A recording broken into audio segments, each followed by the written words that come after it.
जी अस्सलाम वालेकुम, मैं हूं सिंगर नजमी खान, मेरे साथ है मोहम्मद अली खान साहब। आज जो सॉन्ग लेकर आया हूं बहुत बड़े आर्टिस्ट का, बहुत बड़े फनकार का ये सॉन्ग है।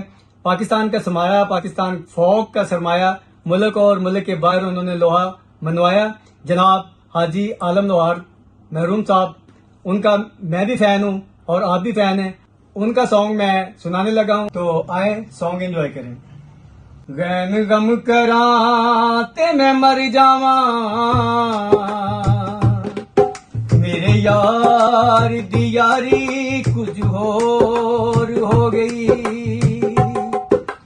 जेड़ियां अखां दे नाल ओ तकदा सी,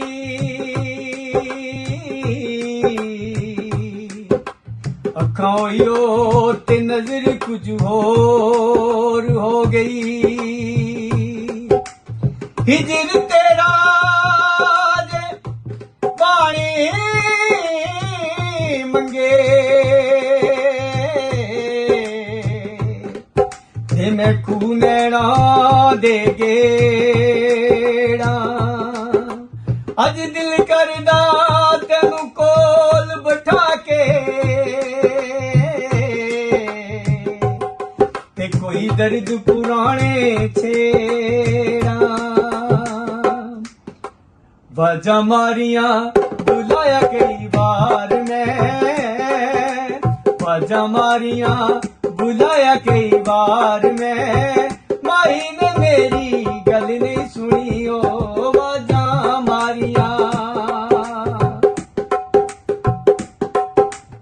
ढोला गैरा दिया गला पिछे लग के आ जांदा पिया वेखो मैनू छड़ के।